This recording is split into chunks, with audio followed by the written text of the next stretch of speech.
All right, here we go with the Oath of Tyndareus. Such a cool scene in myth. So I was doing a lot of research on visual research, looking for a reference for the king's throne room, and looking at ancient Greek, Minoan and Mycenaean architecture.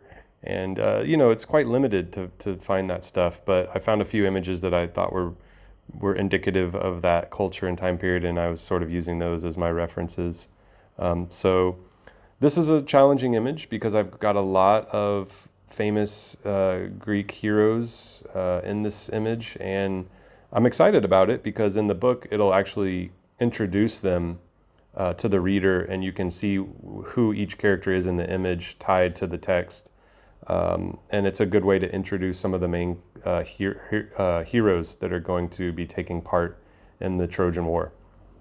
But of course, it created a challenge for me to place so many important heroic characters in one image and have them discernible and clear so that you could understand who each one is. And then I also wanted to use this opportunity to do a really dramatic lighting setup. So in the center of the throne room, there's going to be this like dramatic beam of light coming through and illuminating Helen choosing Menelaus.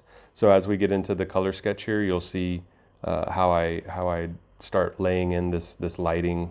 And another thing I'm trying to do with a lot of these images is almost think about these. I want to think about these as like theatrical sets, because I think there's something really magical and sort of evocative about a really well-designed theater set with lighting.